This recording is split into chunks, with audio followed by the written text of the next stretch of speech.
सभी छात्रों का एक बार फिर से बहुत बहुत स्वागत है हमारे YouTube चैनल ITI वर्ल्ड में।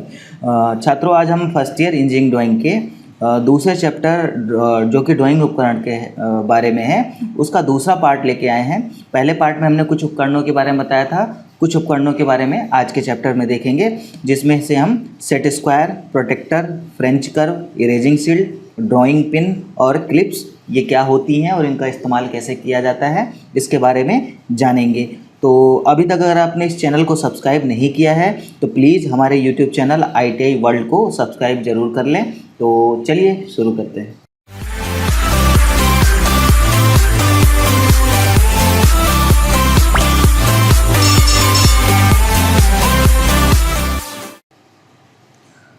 तो आज की क्लास स्टार्ट करने से पहले एक बार इस चैप्टर के कंटेंट्स देख लेते हैं कि पिछले पार्ट में हमने क्या पढ़ा था और आज के पार्ट में क्या पढ़ना है हमको।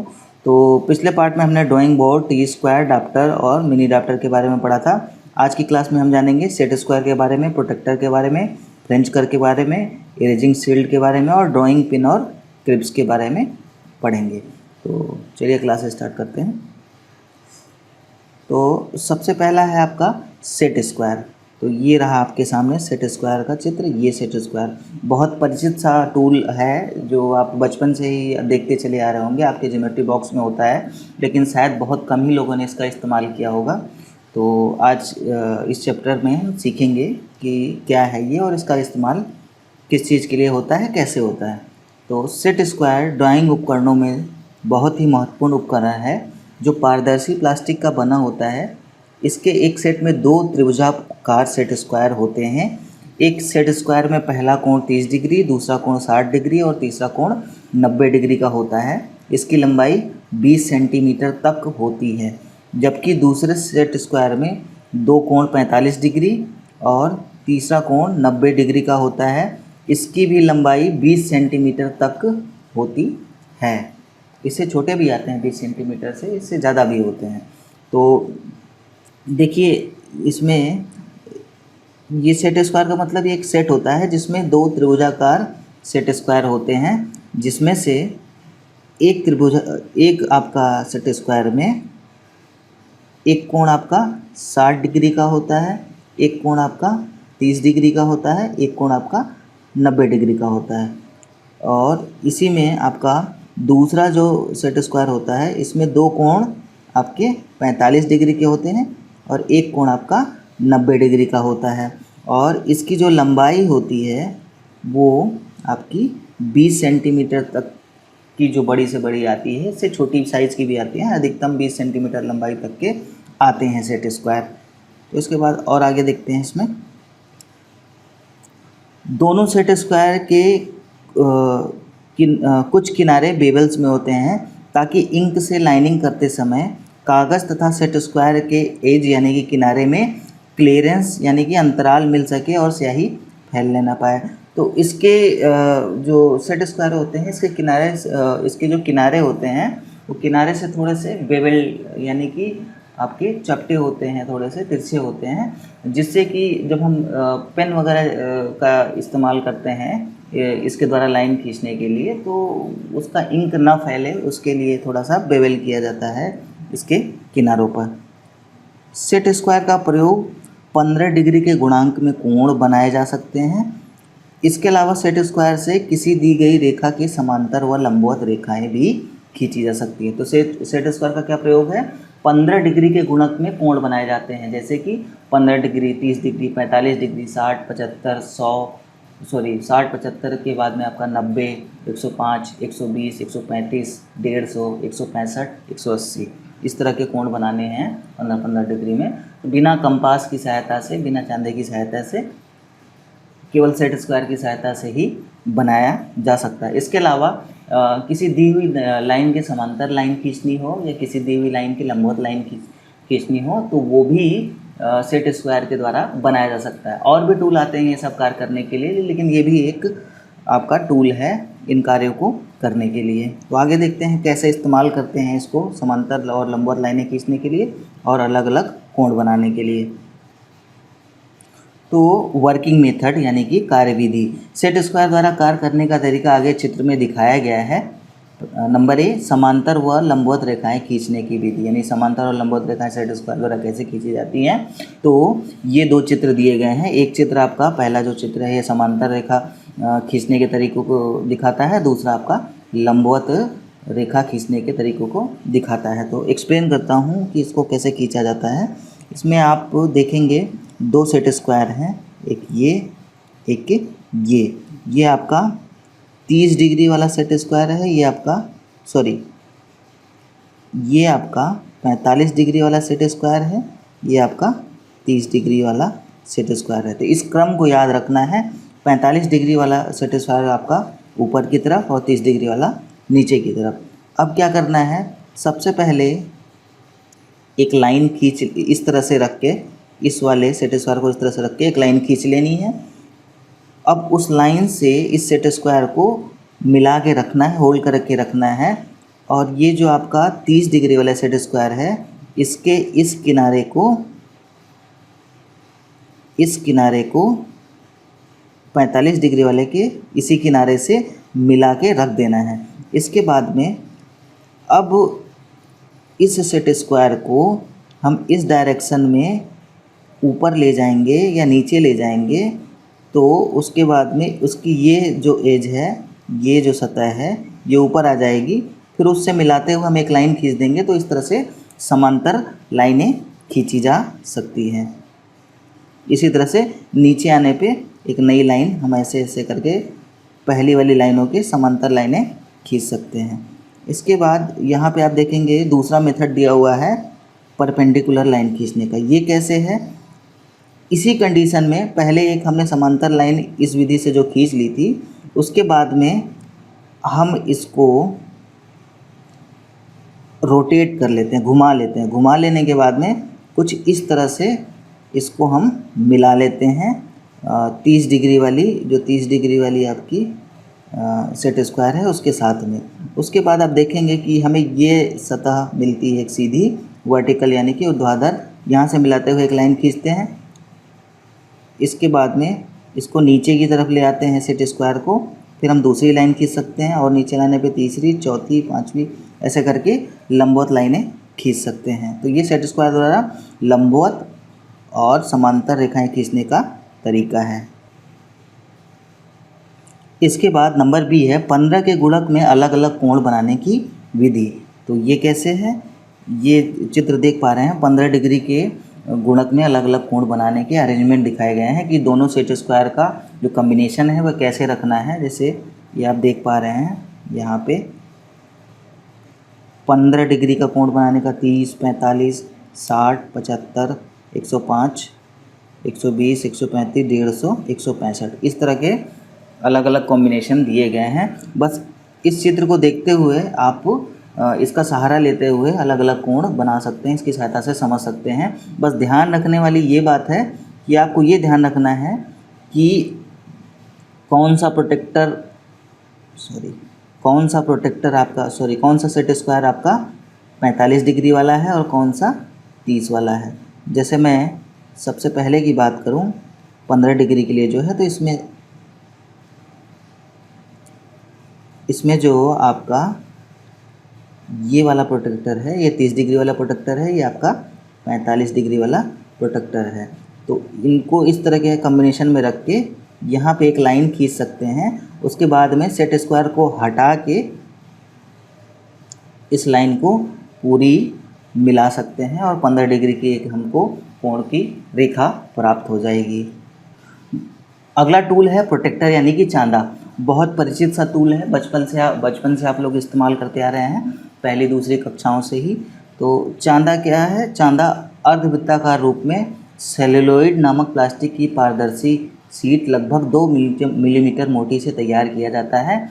उस पर 0 डिग्री से 180 डिग्री तक कोण वामावर्त यानी कि एंटी क्लॉकवाइज तथा दक्षिणावर्त दिशा में बने रहते हैं। इसकी सहायता से 0 से 180 डिग्री तक के कोण सुगमता से बनाए व मापे जा सकते हैं। तो इसमें जैसे आप देख पा रहे हैं कि बता रहा है कि 0 से लेके 180 तक कोण बने होते हैं। एक एक डिग्री का इसमें विभाजन होता है, यहाँ पे एक एक डिग्री का विभाजन होता है। और वामावर्त यानी कि एंटी क्लॉकवाइज और क्लॉकवाइज दोनों डायरेक्शन में बने होते हैं। तो जैसे आप देख पा रहे हैं इधर आपका जीरो से स्टार्ट है, यहाँ से, और ये आपका बामावर्त हो गया, एंटी क्लॉकवाइज हो गया 0 से 180 तक। और इधर से आप देखेंगे तो इधर से इस साइड से आपका 0 से लेके 180 यहाँ भी है, ये क्लॉकवाइज यानी कि दक्षिणावर्त डायरेक्शन में भी कोण बना हुआ। तो दोनों डायरेक्शन में आप कोण बना सकते हो, इधर की साइड भी, इधर की साइड भी। और इसमें एक यहाँ पे पॉइंट होता है 0 पॉइंट, जिसको रेफरेंस पॉइंट भी कहते हैं। जिस कोण को बनाना होता है, जहाँ से कोण बनाना होता है उस पॉइंट को यहाँ पर रखा जाता है, और इस लाइन को, जिस लाइन पर कोण बनाना होता है उस लाइन पर मिलाकर रखा जाता है। आगे देखते हैं, और भी डिटेल में दिया हुआ है। प्रोटेक्टर का उपयोग एक सर्कल या ड्राइंग सेक्टर को विभाजित करने के लिए भी किया जाता है। तो प्रोटेक्टर कोण बनाने के अलावा किसी वृत्त को अलग अलग खंडों में, अलग अलग कोणों के खंडों में विभाजित करने के लिए भी प्रयोग किया जा सकता है। इसके अलग अलग जो इसका 0 पॉइंट है, रेफरेंस पॉइंट है, उसको वृत्त के सेंटर में रखकर और अलग अलग कोण पे पॉइंट लेके बाद में वहाँ से लाइनें खींच के हम वृत्त को विभाजित भी कर सकते हैं। इसके बाद इसका वर्किंग मेथड, तो कार्यविधि। प्रोटेक्टर द्वारा कार्य करने का तरीका आगे चित्र में दिखाया गया है। तो यहाँ पे आप देखेंगे वही जो मैंने अभी पहले बताया था आपको कि इसका जो रेफरेंस पॉइंट है उस पर जहाँ से आपको जिस पॉइंट से कोण खींचना होता है, रेखा के उस पॉइंट पर इस पॉइंट को मिला लिया जाता है और रेखा को इस लाइन पर आपको रख दिया जाता है, इस लाइन से मिला लिया जाता है। उसके बाद जिस भी कोण को खींचना होता है उसको यहाँ से देख के उस पर एक पॉइंट ले लेते हैं और बाद में इसको हटा के उस पॉइंट को मिला लेते हैं। इस तरह से रेखा खींच जाती है। इसके बाद अगला टूल है फ्रेंच कर्व। फ्रेंच कर्व क्या होता है? ये फ्रेंच कर्व का चित्र दिया हुआ है, इसके बारे में जानते क्या होता है। इस उपकरण का प्रयोग उन आकृतियों या वक्र के आरेखन हेतु किया जाता है जिन्हें किसी अन्य उपकरण जैसे कंपास यानी कि प्रकार आदि से नहीं बनाया जा सकता। फ्रेंच कर्व एक अनियमित वक्र आकार में होता है, इसलिए इसके द्वारा अनियमित वक्र ही बनाए जाते हैं। यह एक सेट के रूप में 6, 12 या 16 का सेट उपलब्ध होता है। प्रोटेक्टर की भांति यह भी पारदर्शी प्लास्टिक से निर्मित किया जाता है। नीचे दिए गए चित्र में 6 सेट के फ्रेंच कर्व को दिखाया गया है। तो फ्रेंच कर्व क्या है?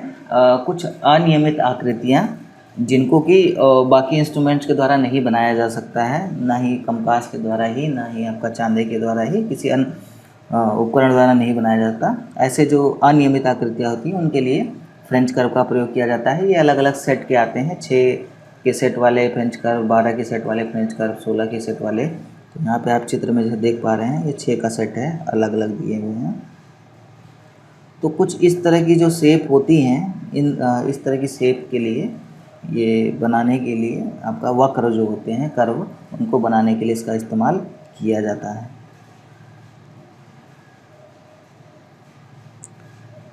इसके बाद इसका वर्किंग मेथड, फ्रेंच कर्व द्वारा कार्य करने का तरीका आगे चित्र में दिखाया गया है। तो फ्रेंच कर्व बनाने के लिए क्या क्या ज़रूरी है कि कम से कम 3 पॉइंट पहले ऐसे होने आपके पास उपलब्ध होना चाहिए ड्राइंग में, जिनको मिलाते हुए इस फ्रेंच कर्व को रखा जाता है और तीनों पॉइंट जो हैं फ्रेंच कर्व पे बैठने चाहिए। 3 से अधिक हो कोई दिक्कत नहीं है, कम से कम 3 पॉइंट ये जो आपके क्रॉस में बने हुए हैं, ये पॉइंट फ्रेंच कर्व की किसी भी आकृति पर बैठना चाहिए। जिस आकृति पर बैठ जाएगा उसी के अनुसार वो उसके किनारे से पेंसिल चला के वो आकृति बना दी जाएगी। तो कम से कम 3 होना चाहिए। जितने अधिक पॉइंट होंगे उतना ही अच्छा वक्र हमें प्राप्त होता है। इसके बाद अगला टूल है इरेजिंग शील्ड। ये आपका इरेजिंग शील्ड का चित्र दिया हुआ है। तो एक बार देख लेते हैं इरेजिंग शील्ड होता क्या है। जब एक ड्राइंग पर यदि किसी लाइन का कुछ हिस्सा या अन्य कई लाइनों के बीच की कुछ लाइनों को मिटाना या संशोधित करने की आवश्यकता होती है, तो मिटाने के समान तरीके से पास की अन्य लाइनों को नुकसान होगा। ऐसी स्थिति में एक मिटाने वाली ढाल प्रभावी रूप से उपयोगी है। यह एक पतली धातु की चादर होती है जिसमें विभिन्न आकारों और आकृतियों के छोटे उद्घाटन यानी कि खांचे कटे होते हैं। यह उपयुक्त उद्घाटन को मिटाए जाने वाली रेखा से जोड़ा जाता है और रेखा को इरेजर द्वारा हटा दिया जाता है।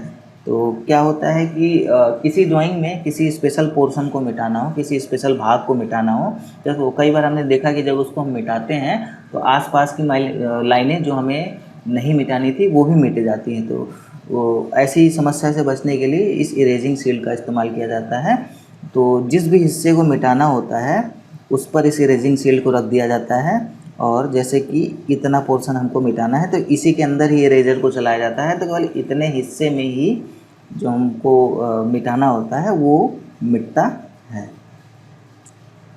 जैसे इसके वर्किंग मेथड में आप देख पा रहे हैं कार्यविधि में, यहाँ पे आप देखेंगे ये इरेजर द्वारा मिटाने का तरीका दिखाया गया है। तो इस तरह से आपका इरेजिंग शील्ड का प्रयोग किया जाता है। इसके बाद अगला है drawing pins, clips and sellotape. तो ये ड्राइंग पिन है आपका, ये आपका ड्राइंग क्लिप है, ये सेलो टेप है। किस लिए इस्तेमाल होता है, कैसे इस्तेमाल होता है देख लेते हैं। तो ड्राइंग शीट को ड्राइंग बोर्ड पर मजबूती से रखा जाना चाहिए तो ताकि ड्राइंग तैयार करने के दौरान यह हिल न जाए। इस प्रयोजन के लिए पिन, क्लिप और सेलो टेप का उपयोग किया जाता है। तो ड्राइंग शीट को जब ड्राइंग बोर्ड पर रखते हैं ड्राइंग बनाने के लिए, तो ड्राइंग बनाते बनाते शीट हिल ना जाए उधर, जिससे हमारी जो समांतर रेखाएं हैं या लंबवत रेखाएं हैं, अनुकोणों की रेखाएं हैं, वो गड़बड़ ना हो जाए या ड्राइंग हिल ना जाए, उसमें कुछ गड़बड़ी ना हो जाए। उसके लिए ड्राइंग शीट को उस पर अस्थायी रूप से रखना पड़ता है, उसके लिए अस्थायी रखना पड़ता है। उसके लिए इस क्लिप का इस्तेमाल करते हैं, इस क्लिप का इस्तेमाल करते हैं, सॉरी इस पिन का इस्तेमाल करते हैं।